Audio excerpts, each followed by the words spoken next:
Welcome back to the Marriage and Real Estate Podcast. Welcome back. Boom. Oh, there you go. Aisha Shelton to the rescue. She remembered. Look at you. Okay, guys, but welcome back. We are here with another episode. Next week, we're going to have a guest for real. I think I get more rogue week for week. What are you rogue about this week? I don't know. Like, the more weeks we don't have guests, it like loses its form. Oh, okay. Well, I'm going to work on that. So we do have a guest next week. Oh, okay. If they Exciting. say yes, if they do say yes, I do have some people in the pipeline. Exciting. If you would like to be the guest, please send us a DM on @Marriage and Real Estate on Instagram. Is it linked to anything on your phone? Because it's What do you like? Yeah, it comes okay, up cool. on my phone. So DM us at Marriage and or Real Facebook, Estate. whatever. YouTube comment, something. Email, I don't know. Reach out. We'd love to have you. Mail, send us a postcard. No, but again, I just really like to hear how other couples' journeys are in real estate, where they are, where they started, in hopes that it resonates with some of you as well. No, I agree.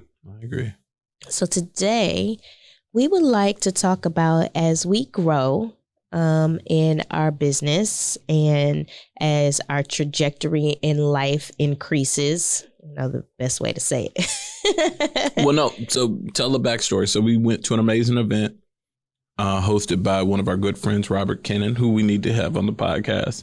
And one of the speakers at the event is a well-known entrepreneur in the city, longtime entrepreneur in the city, and he has 8 children.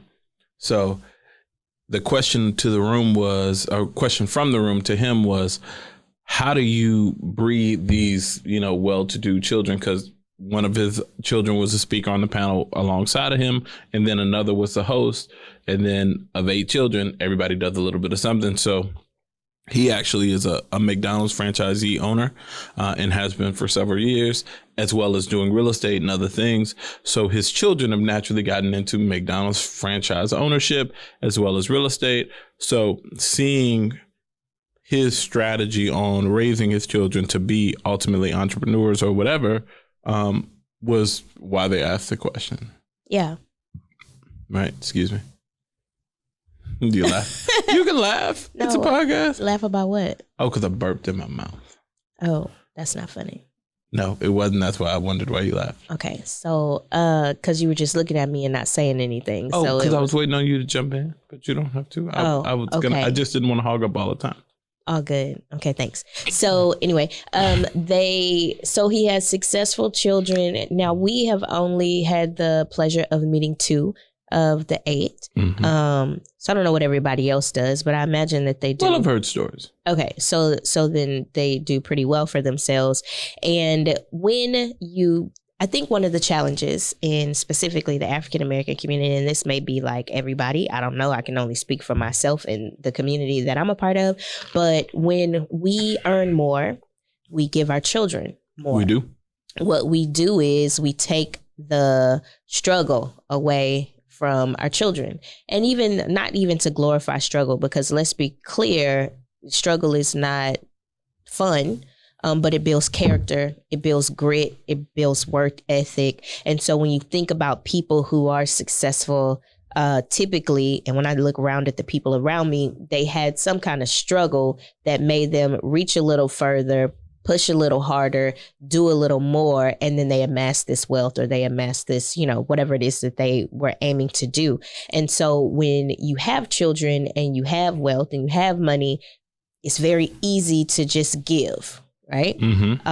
And if we do that, I've also seen the ramifications of that as well. So parents have kind of climbed up and did some better things with their lives, and they gave their children everything. So then they went out into the real world, and what they the children failed to realize is that, oh, you mean I have to work hard? And just because I want something doesn't mean I should have it. And accolades are not just given, they're earned. And that's not what they say, but that's exactly what they experience, right?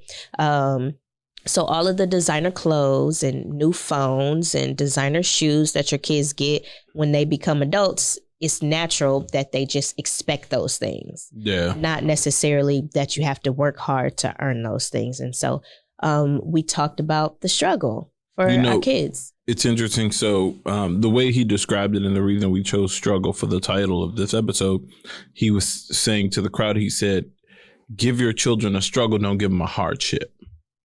Right. And I think the difference in a hardship and a struggle is a hardship is a longer period of time. It's a circumstance. It's like, hey, I was raised in poverty. I was, whatever. A struggle is a challenge that they have to work to overcome. Exactly. Yeah. But for them, it looks insurmountable until they surmount it. But for you, it's engineered. Right. So it's like, if you've ever, and this is it's a movie. Ready? It's not a movie, but it's an off example. You think about like Tough Mudder or the Iron Man challenge or whatever. Like, people get dressed up and go work real hard to run in the mud and climb barbed wire and whatever. And the reason, or run a marathon. A marathon is probably a better example for you. The reason people do that is to test themselves, right? To push themselves beyond their limits.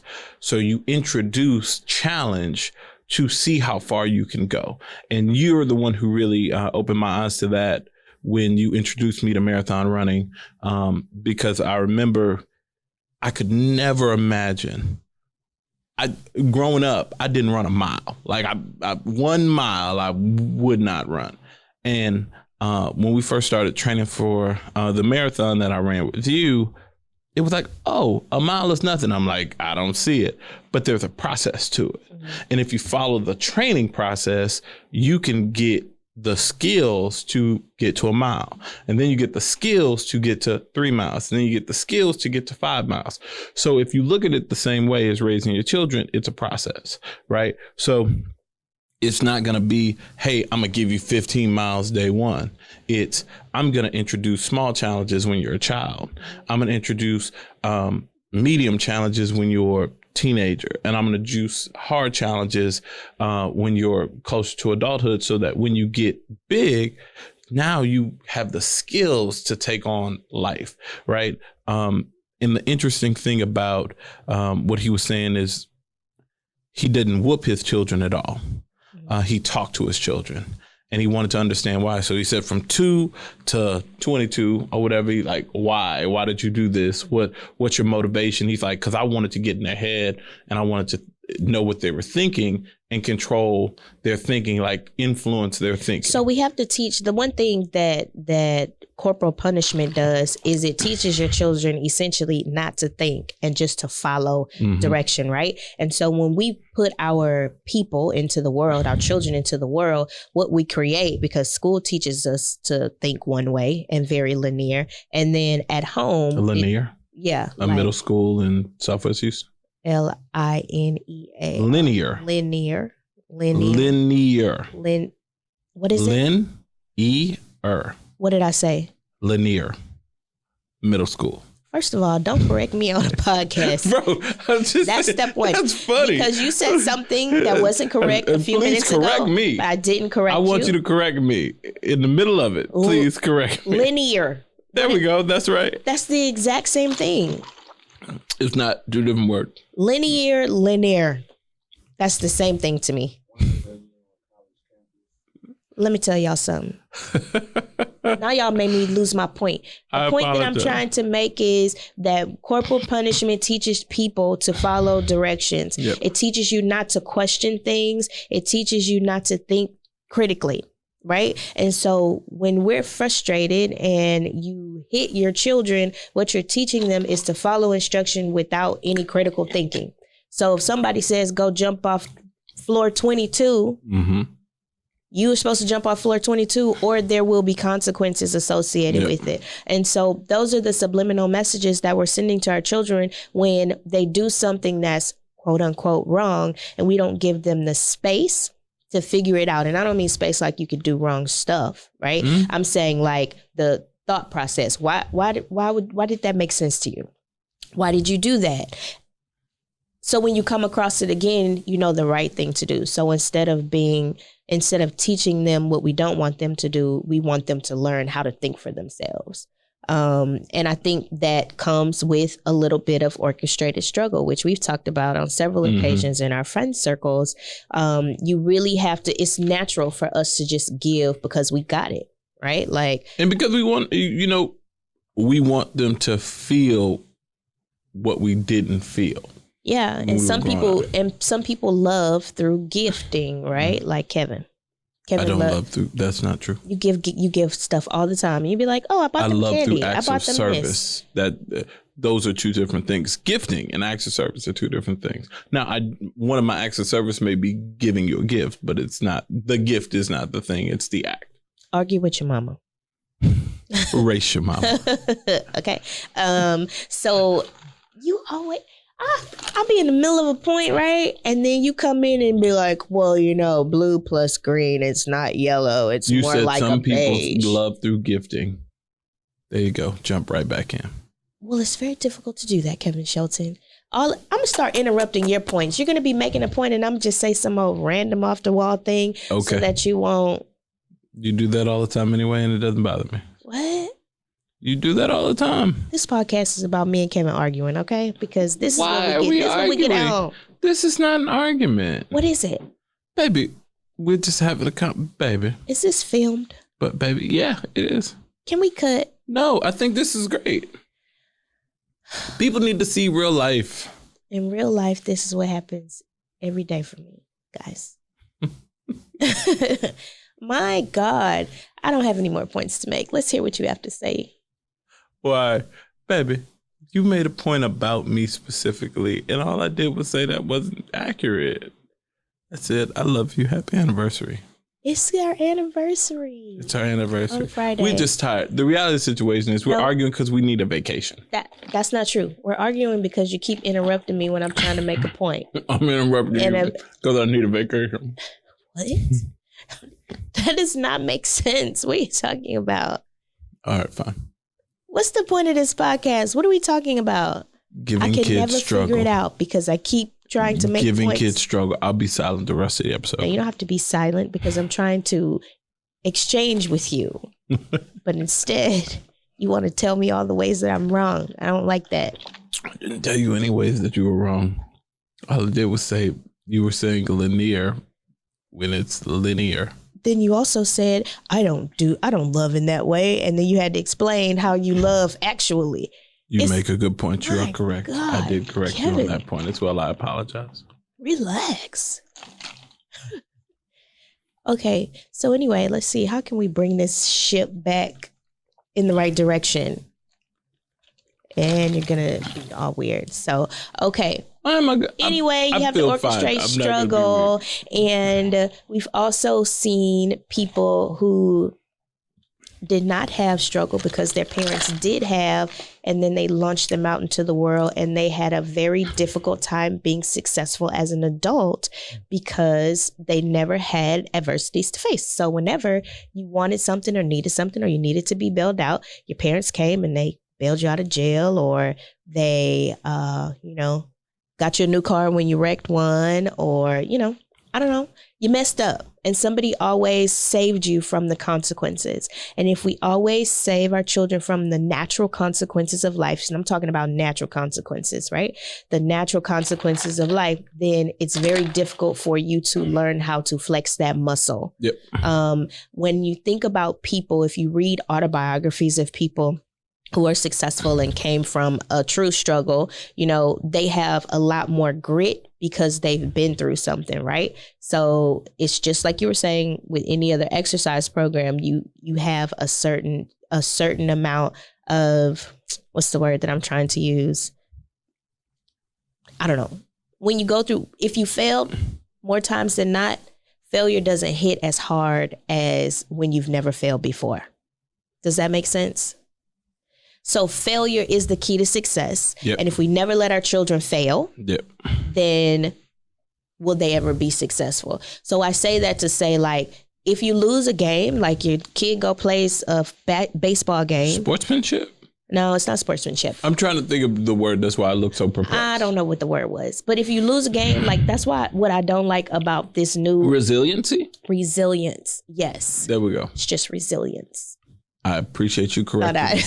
I appreciate that. Like, that don't hurt my feelings. So it's just like, I've always been super frustrated. I remember before you and I had kids and we were at Kayla's award ceremony for her school and everybody got a damn award for something. Oh my God. Drove me insane. And even the children who didn't have anything academic, they got a Good Citizen Award. Good Citizenship Award. Houseway. Best shoe tire award goes to, and then I talked to a teacher about that and she was like, oh, they said we have to give everybody something. So we started making Morning stuff up. Smile Award. I mean, it Best was ridiculous. Greeter Award. But let's be clear, everybody doesn't win. So here we are raising these kids where everybody get a trophy, everybody gets an award, and then we launch you out into the real world as adults and everybody ain't getting an award. Everybody's not winning the bid. Yep. Everybody's not going to get the job. Everybody's not going to make it into the sorority ski-wee. Okay? I'm just saying, it's like not real. That's so much. I'm just saying that there are times where you will be disappointed in life. And if we keep rescuing our children from disappointment and natural consequences, we are not setting them up for success. So I'll say this, and getting back to the conversation that we had, or the questions that we observed at the event, one of the interesting things that I noticed about everybody on that panel is they all had some type of trauma. Everybody. Every single person. Every single person. And the interesting thing about that is, if you look at the people that, not everybody, but the majority of the people who are successful or first time successful, kind of first generation success, it comes out of trauma, hardship, something extreme that gives you that dog in the fight.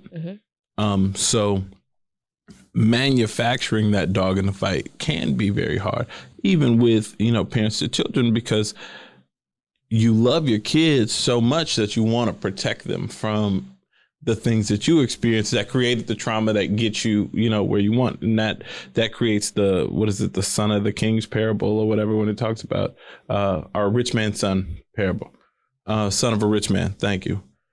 Where the son of a rich man never makes himself independently wealthy because he's the son of a rich man. They actually say it's the same thing with the son of a warrior. The son of a warrior is a soft man because he didn't have to become hard to be a warrior like his father, right? Yeah.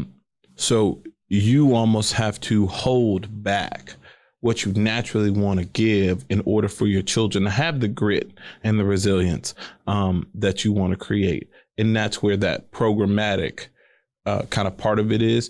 And the reason why... Programmatic? What are we talking about? Like, you have to put a program in place to help you raise your children to have the struggle? Oh, is it a program? I think it's just a conscious decision, right? Like, well, I mean, you got to put some kind of strategy in place. That would be a program. Have to be a strategy. I don't know that it's a strategy. I think one of the things that we're blessed in is that we're a partnership. We're dynamic, right?